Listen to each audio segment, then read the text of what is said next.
All right, guys. Great morning practice. Guys are really excited about this matchup. It was my favorite meeting of the year last night, and my sixth time having it. The first year here, not knowing as much myself about the rivalry. You know, Tom Luke spoke about it, and I've had him every year do that to the team, especially because I think it's so critical nowadays. You know, because this isn't the old days where 75% of our roster is, you know, grew up in Mississippi and from here, and so it's really critical for guys. And with whatever half of our room being not having even played in one of these games, and almost nobody in our room even being here 2 years ago in the game, it's really critical for them to hear that and hear the passion that Tom has for the rivalry. And for those of you that don't know, you know, he was playing quarterback and was knocked out of the game hurt when he was playing, and next thing you knew, he woke up in the hospital and found out through the phone ringing, the hospital phone ringing, as Mississippi State fans were calling the hospital room, telling him he lost the game. So that kind of makes it personal. So it's great when our players hear how he talks about it and how much it means to so many people in the state. And my favorite line is when he says, you know, you could give him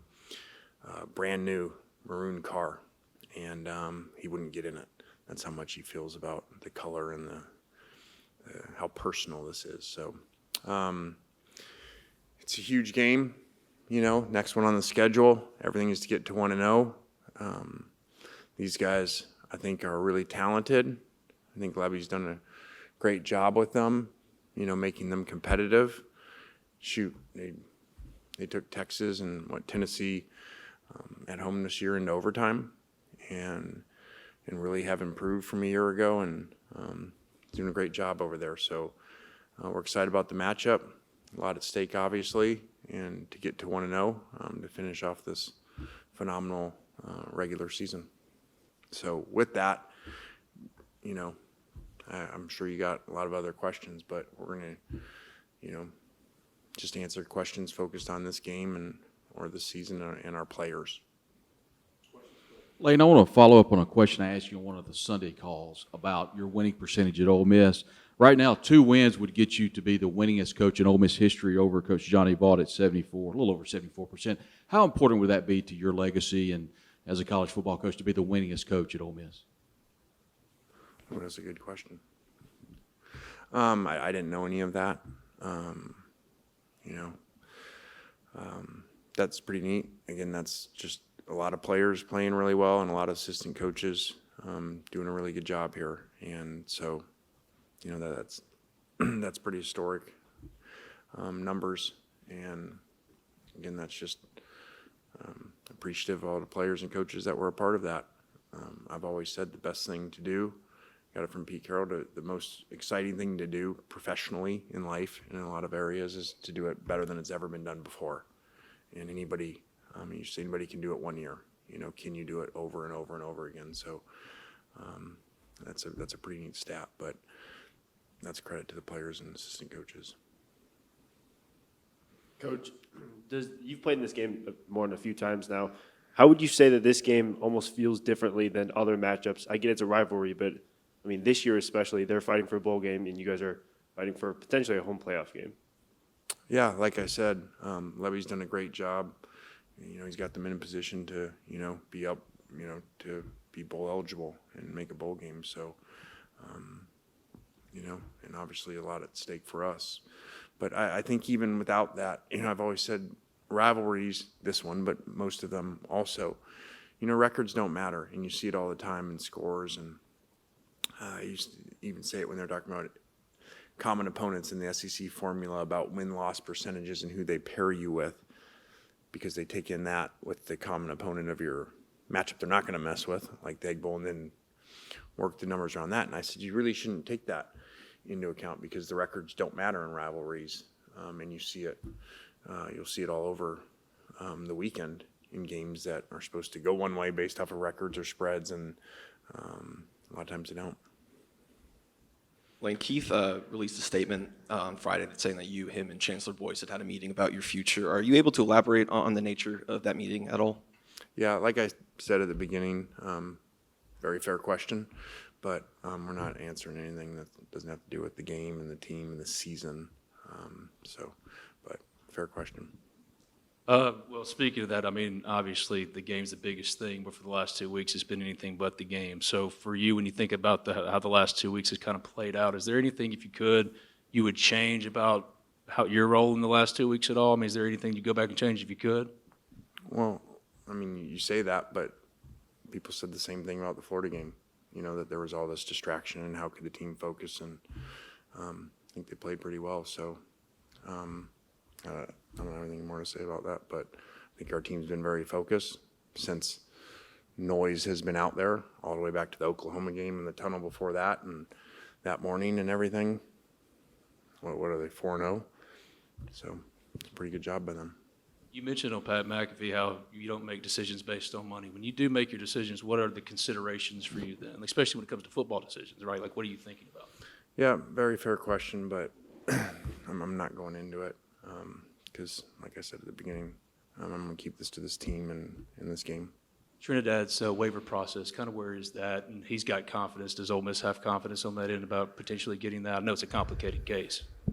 Yeah, I mean, obviously we'd like for him to win that because he wants to and, wants to play college again for another year. So I'm totally in support of that. I've been on that for months, trying to get that passed.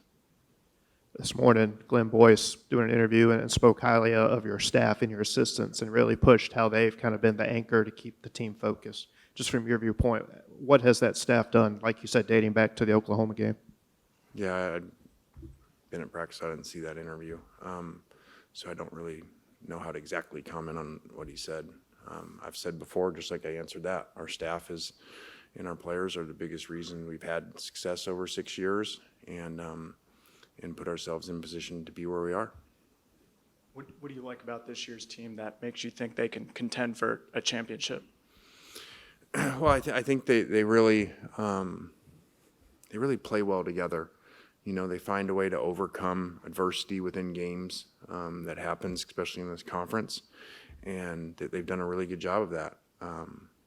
This has been a pretty, consistent program. Somebody mentioned the other day, like, I don't know how many, I should know this, but there's probably a couple others, maybe Ohio State and whoever, but, over 2 years that, have won every game and then their losses are one-score games, and they played really consistent. And they find a way to overcome the adversity within the games, which is really cool because this was supposed to be a rebuilding year. This was supposed to be 2 returning starters and, middle of the SEC year. So it's pretty neat, and especially led by a quarterback that got here in the summer and didn't even start at the beginning of the season. If that plays out and you guys are able to go on a run, how important is it to you to finish out the season with this team? Very important.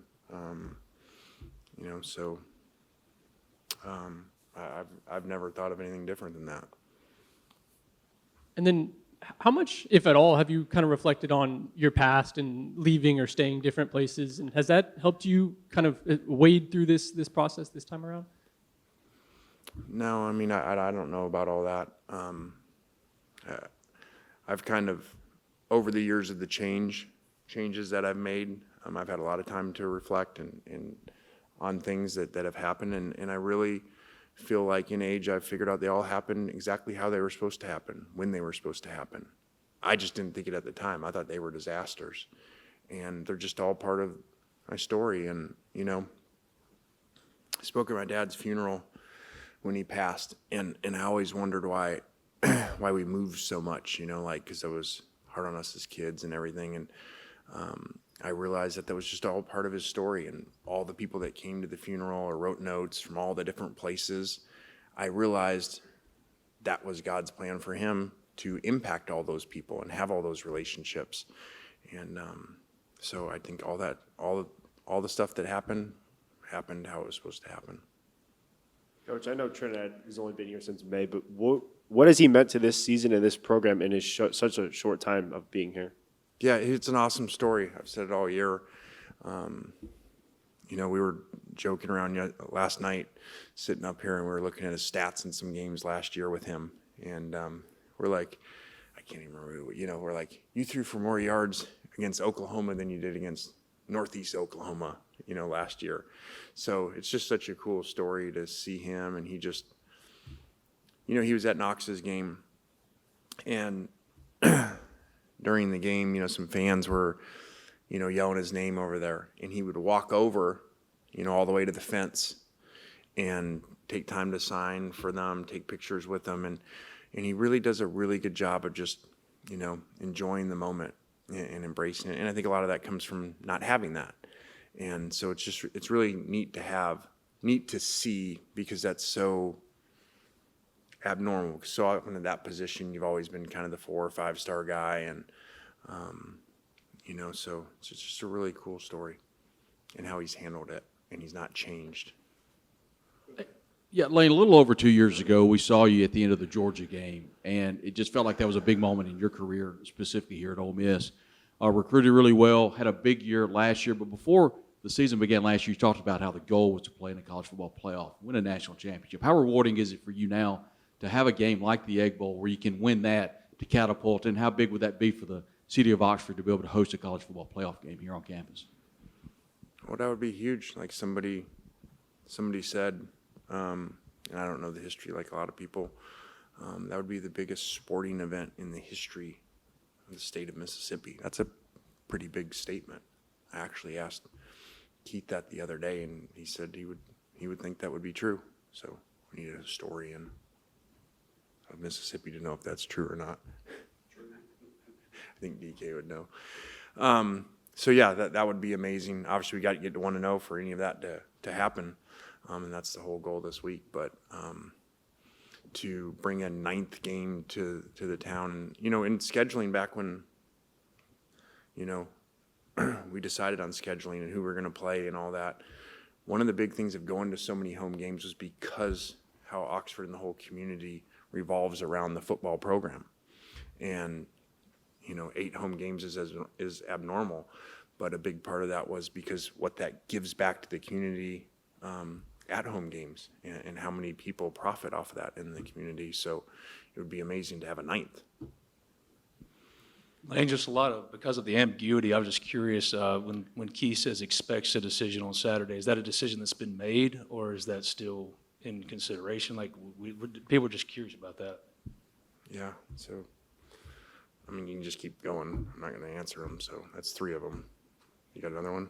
No, I got one about William Eccles, actually. He's your Good. highest graded defender. I also asked another one about Trinidad, too. It's not just about that, but I'm curious about William Eccles. He's the 3rd highest, or the highest graded defender you have this year. This is his first year starting. We talked about how good he's come. You mentioned how he was a good run stopper, but really he's transformed even into a pass rusher and stuff like that at that position, D tackle. What have you seen from him and how he's kind of grown into that role? Yeah, Will's done a great job, really pass and run defending, and has a high ceiling, and you know, glad he stayed here. And you know, really our front has really come along throughout the season. Has been a big reason why we've had more success on defense from early in the year. Coach, you and Coach Levy shared obviously a room here, well, not a room, but you guys coached together here for a year. What's your relationship with him like? And just, I don't know, have you talked to him recently during the season, or have you maybe just embraced the rivalry and maybe just not said anything at all? Yeah, I think Levy's one of the best offensive minds in football, and I think he does an amazing job, and very appreciative of his time here. I also thought it was a lot of respect to Ole Miss, you know, that Mississippi State hires a head coach that, you know, just a few years before had been here and been part of our program. So I think the world of him, and he's a great person too. How have you seen kind of the team respond to all the noise surrounding you? Yeah, I think they've done an amazing job. They were here at 8:30 last night and back this morning and for practice. And I've said it before, it's a different generation, guys. I know it's different than what we were in when players couldn't leave and players chose to go play for their home state a lot. And all that. This is a different generation. They all can leave every year.